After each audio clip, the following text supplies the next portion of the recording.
ہر شخص کے اوپر اس کا فیصلہ ہو، ہر شخص پر وہ نافذ العمل ہو، اور اس طریقے سے وفاق کی زمین سے کوئی بندہ گھاس کاٹ نہ سکے، بلکہ یہ وفاق کی سرزمین رہے اور یہ قوم کی جاگیر کے طور پر نسل در نسل جاری رہے۔ تو بہرحال جو ظلم کی زمین پہ رہتے ہیں ان سے انصاف کی توقع ناممکن ہے۔ بہرحال یہ بڑے بڑے اسکینڈل پھٹیں گے، بڑے بڑے راز کھلیں گے، اور بڑے بڑے ان کے لیے زنجیریں بنیں گی۔ زنجیریں بننے کا آغاز ہو گیا ہے، زنجیروں کی فیکٹری لگ چکی ہے، اور ان کے خلاف جو ہے وہ سونامی پاکستان میں کس قسم کی تبدیلی رونما ہونے جا رہی ہے۔ تو آپ کو مختصر جو آپ کے سامنے جو اگر آپ دیکھنا چاہیں کہ آپ کو پاکستان کے اندر کیسی تبدیلی کی توقع رکھنی چاہیے، تو آپ میڈیا کے اوپر دیکھیں، اور اسی پوائنٹ کو جو میں نے شروع کیا کہ بقول سلیم صافی کے وہ جن کے خواب بکھر گئے، یعنی وہ خواب جنہوں نے اس کو ایک بڑا ہیرو بنا کے موجودہ وزیر اعظم کو ہیرو بنا کے پیش کیا تھا، اب انہوں نے تنقید شروع کی۔ یہ جو تنقید کی سونامی ہے، یہ جو تنقیدی سونامی ہے، یہ اس بندے کو اور پی ٹی آئی کی حکومت کو بہا کر لے کے جانے کے لیے شروع ہوا ہے، اور بہت جلد آپ کو نظر آئے گا کہ اسے چھپنے کی جگہ ان کو نہیں ملے گی، اور ان کے ساتھ جتنے بھی کرپٹ اور چور ہیں، جتنے بھی ڈکیت ان کے ساتھ شامل ہیں، ان سب کی قسمتوں کا فیصلہ ہونے جا رہا ہے۔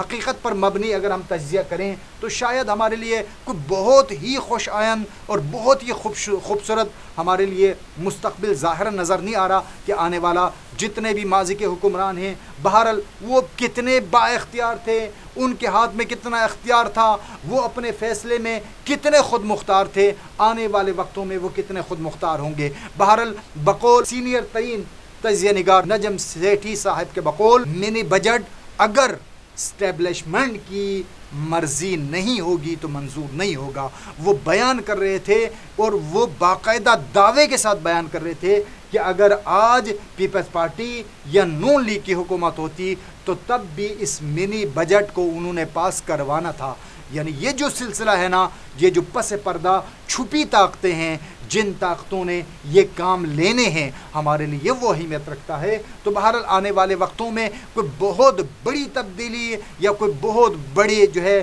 وہ امیدیں ہمیں نہیں رکھنی چاہیے، کیونکہ ہمارے سامنے یہی جو ہمارے سامنے نظر آ رہے ہیں، انہی میں سے کسی ایک کو انہوں نے پیش کرنا ہے، لانا ہے۔ چائنا کے $35 بلین کی وجہ سے PMLN ان کا مستقبل روشن ہے، اور ان کے آنے کے امکانات زیادہ ہے، لیکن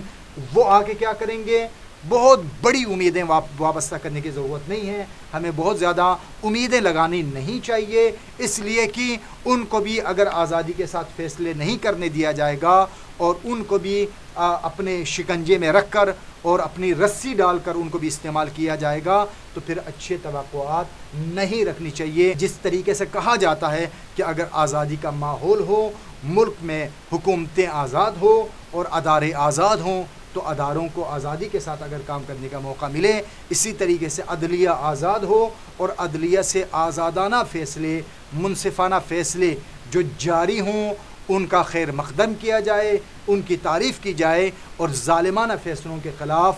جو ہے ان کا کوئی پوچھ گچھ کا سلسلہ جاری ہو۔ یہ جو بڑا اچھا جو ابھی تازہ ترین جو فیصلہ اسلام آباد ہائی کورٹ کے چیف جسٹس اطہر من اللہ صاحب کا جو فیصلہ آیا، جس میں انہوں نے نیوی کے گولف کورس اور منال ہوٹل کے خلاف جو انہوں نے فیصلہ جاری کیا، اور اس میں انہوں نے فیصلہ جاری کیا کہ اگر عام بندے کو اسلام آباد میں تجاوزات کا اختیار نہیں ہے تو اشرافیہ کو بھی اختیار نہیں ہے۔ تو اگر یہی چیز کہ انصاف سب کے لیے برابر، سوال ہر ایک سے کیا جا سکے، خدا کرے کہ کوئی ایسا ماحول جنم لے، پاکستان کے اندر کوئی ایسا ماحول بنے جس کے اندر عدالت اور انصاف کی حکمرانی ہو، جس میں وزیر اعظم پاکستان اگر غلطی کرے تو اس کو بھی عدالت میں کھڑا کر دیا جائے، اگر چیف جسٹس آف پاکستان غلطی کرے تو اس کو بھی کورٹ میں بلا کر اس سے پوچھا جائے، اسی طریقے سے اگر آرمی چیف غلطی کرے تو ان سے بھی پوچھا جا سکے. اسی طریقے سے ہمارے ایجنسیز اگر کوئی غلطی کرتے ہیں تو ان کے سربراہوں سے بھی پوچھا جا سکے. بیوروکریٹس غلطی کرتے ہیں تو ان سے بھی پوچھا جا سکے. وزراء غلطی کرتے ہیں تو ان سے بھی پوچھا جا سکے. سیکٹریز غلطی کرتے ہیں تو ان سے بھی پوچھا جا سکے. اگر نیب کا چیئرمین غلطی کرتا ہے تو اس سے بھی پوچھا جا سکے. اسی طریقے سے اگر ایف آئی اے کا ڈائریکٹر غلطی کرتا ہے تو ان سب سے اگر سب کو پتہ ہوگا کہ ہم سے سوال ہوگا, ہم سے پوچھا جائے گا, تو تب یہ پاکستان کی قسمت میں تبدیلی کا آغاز ہو سکتا ہے. خدا سے دعا کرتے ہیں کہ اسلام آباد ہائی کورٹ کا تازہ ترین فیصلہ پاکستان کی مستقبل کی نوید سنا رہا ہے. امید کرتے ہیں کہ پاکستان کا مستقبل روشن ہے. پاکستان کے آنے والے وقتوں میں انصاف سب کو ملے گا. پاکستان زندہ باد.